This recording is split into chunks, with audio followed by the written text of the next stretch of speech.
Okay, so we are going to do our first ever gluten-free pecan pie. Woo! I gave my husband a choice of 3 things he could have, and this is what he chose. So, couldn't have chose chocolate chip cookies. No, that would have been easy. So, this is going to be in steps because this recipe is a lot of work. But that's okay. So, I've got 8 tablespoons of butter in the freezer right now. So the first thing you're going to do is you're going to take your butter and you're going to cut it into 1/4-inch pieces and freeze it for 10 to 15 minutes. So that's in there. I did forget to grab something. So hang on here. Doing this my way. This could be wrong, but we'll see.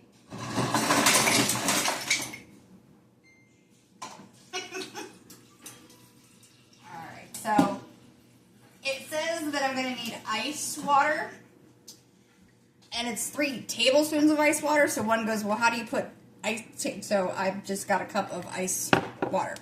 So you're going to see I'm going to use all stainless steel bowls for stuff, stainless steel measuring cups, measuring spoons, all that.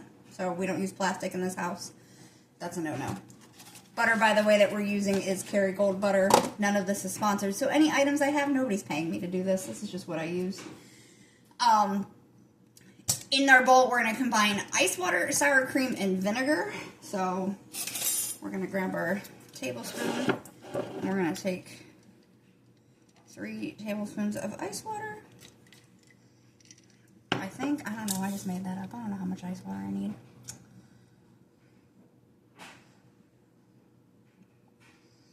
It is 3 tablespoons of ice water. I do know what I'm talking about. Look at that. Okay. Alright, why does it need to be ice water? I don't know. That's what the recipe says. So, need glasses because I can't see. So next is going to be our sour cream. And you can use, because the next thing we're going to use is white vinegar.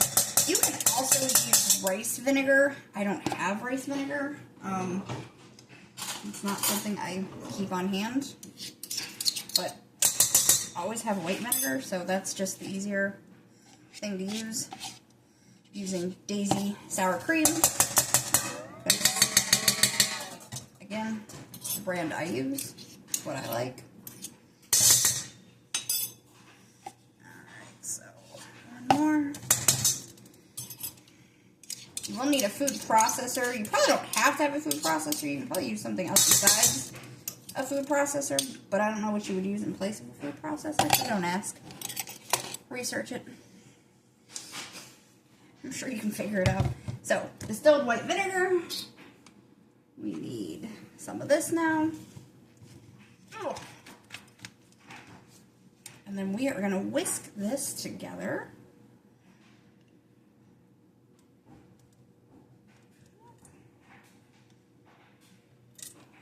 So tell me down in the comments, what is your favorite pie flavor? Are you a fruit kind of pie? Are you a meringue kind of person? Cream kind of pie person?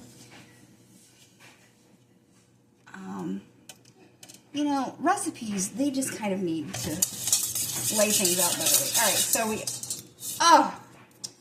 and you see that we were making a mess already. I was taught if you're not making a mess, you're not cooking right, so I guess I'm cooking right. Alright, so this you just whisk together until smooth. So basically, you kind of don't want to see any chunks of sour cream.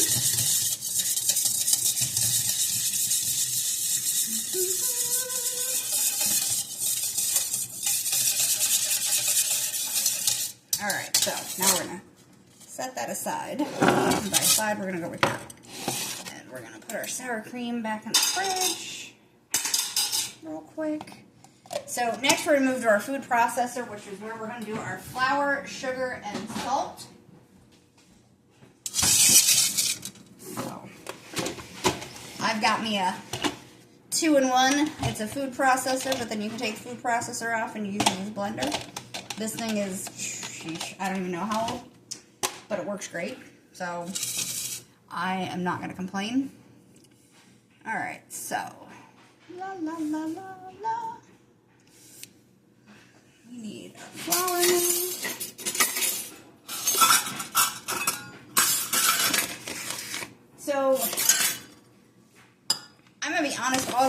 gluten-free flours, in my opinion, are not created equal by any means.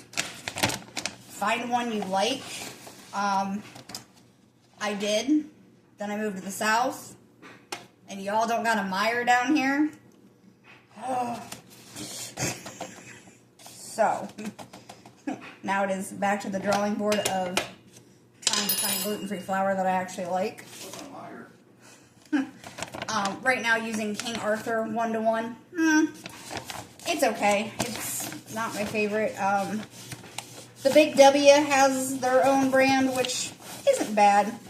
And I know somebody's going to come at me and go, you keep just scooping out of the thing like that. Well, listen, Karen, you do it how you want. I'm going to do it how I like. And guess what? As long as my pie tastes good, who cares? My husband's dying in there. Alright. We need salt. Now, that's my oven. We'll get to that, why that's preheated. No, it's not for the crust, trust me. This crust has things to do before we even get to that part. So we need salt.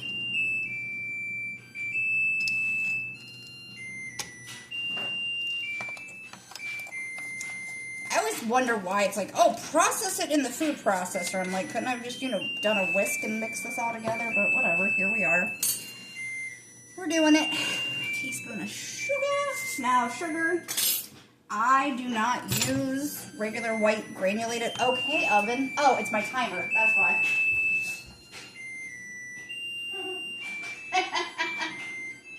Never mind. Oven is preheated, though. That's saying take the butter out, dummy. I don't use like your white granulated sugar. We use all natural types of sugar. Sugar in the raw, things like that. Try to do as much all natural stuff as possible. It's better for you. Agave, yeah, we use that in place of sugar. Okay, so now that we have all of this into,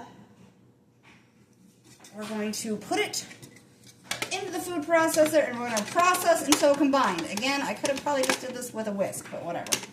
The only thing I don't really like about my food processor is it has this slit up top and the flour stuff comes out, so I try my best to cover that. And we're kind of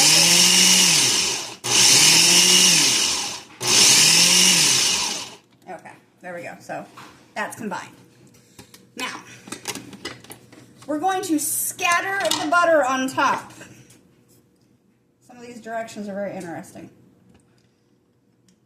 Oh, crap. Make sure you drop some while you're at it. And when you cut 8 tablespoons of butter into 1/4-inch pieces, it makes a lot of butter. I mean, it's still 8 tablespoons worth of butter, but it's a lot of pieces. Let's put it that way. So, and then what we're going to do is we're going to pulse this until they are about pea size, which is about, according to the recipe, 10 pulses. Let's see if that's true. So we pulse, cover that pulse so the stuff doesn't come out. 2, 3.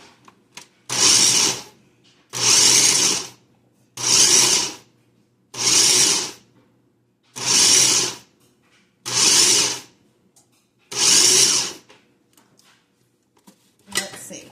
Is it about pea size? No. So, 10 pulses with mine? No.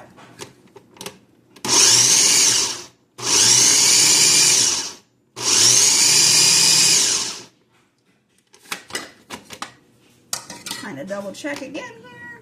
Alright, now we are about pea size butter. Oh, sorry. Now I have flour mixture under my fingers. Okay. Now we're going to add the sour cream mixture. And again, it says 10 pulses, and it should be clumped around the blade. Again, we'll see. No worries if it's not, though. Because we can make it together with our hands. So, have a lot of room because my cabinets are right there. Alright, so I'm going to pour the mixture in. Really can't see because it's not in my camera view, sorry.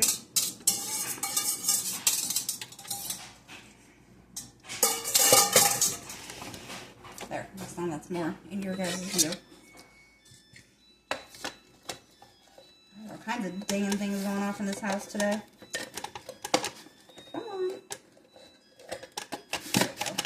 Alright, so let's try this and see if it clumps.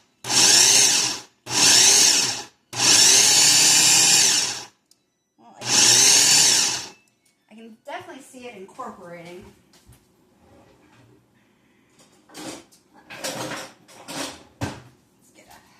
Spatula, rubber scraper actually, but whatever. Everybody calls things differently. It's kind of help some of this flour mixture get down here better.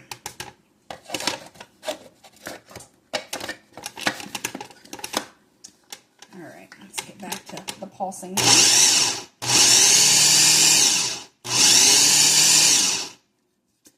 So, it's getting there. I mean, it's definitely clumping up.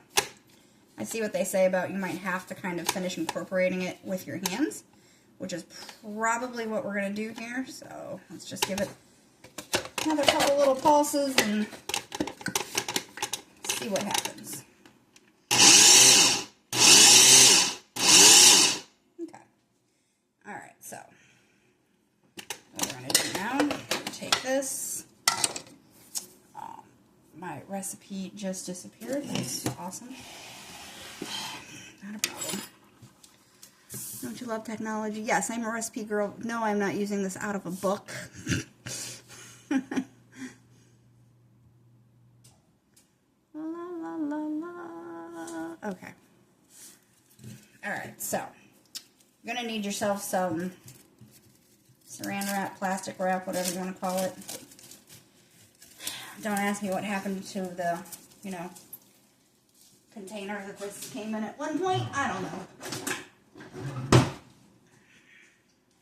But that's alright, because scissors work just as well. Or you could just rip it, whatever. Again, you do what you want. Alright, so we're going to turn this dough out onto this plastic wrap here. And we are going to have to finish making it into a dough ball. It did not dough ball itself very well.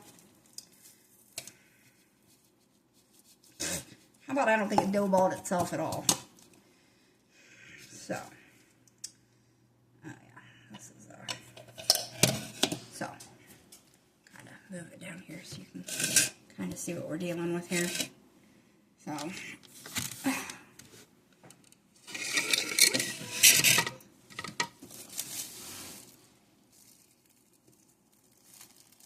So we're just gonna mash it into a dough ball here. I'm going to use my saran wrap to help kind of push it all into the middle for me.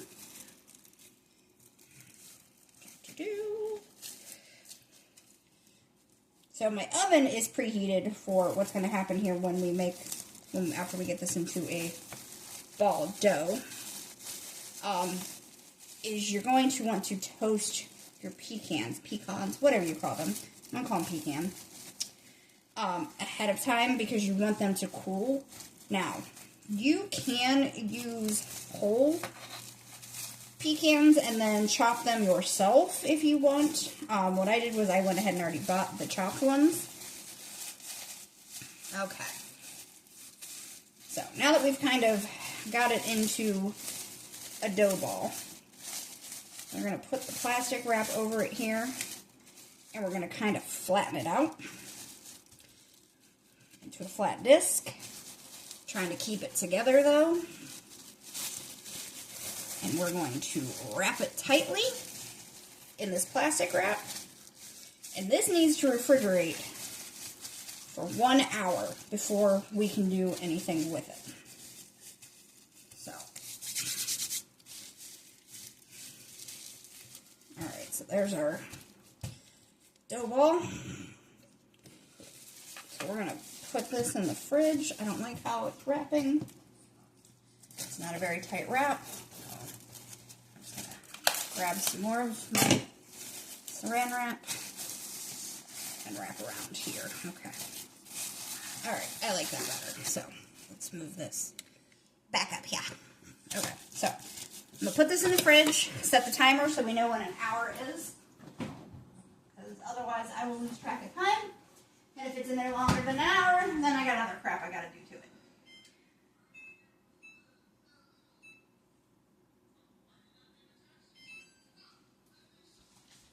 So, now, you're gonna get yourself a pan. Like I said, you can use whole pecans and then chop them yourself. That's fine. Like I said, I went ahead, already fast to have them chopped. So you need 2 cups of them, as I have flour and dough all over myself. I need an apron. Somebody want to get me an apron? That'd be great. I have dough on my hands, so let's wash my hands. Alright. Okay. And then alright, so we're going to take these, we're going to spread them out on our cookie sheet here.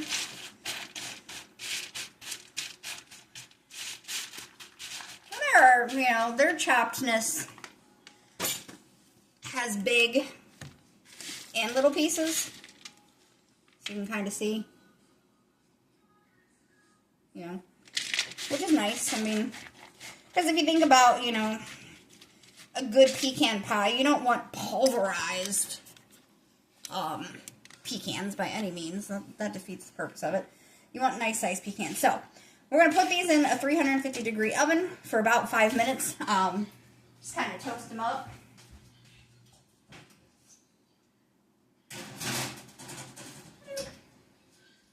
Alright, so that's going to be phase 1 of all of this. So now we're just going to kind of clean up kitchen, wash up our measuring spoons, measuring cups, because we're going to need them for the next part, which will be, in an hour. We'll take that dough out, we'll roll it. It has to bake. While it bakes, we make filling, and the filling needs to go into the pie crust while the pie crust is hot. It's a whole big thing. And then the best part of this is once this thing bakes, it's got to sit for 4 hours before we can even cut into it. So, this is an all-day affair, really, honestly. But it's going to be worth it, hopefully. I'm going to say it's going to be worth it, because I'm making it, so it's going to be good. So, we'll let these toast up, and then we'll be back in an hour.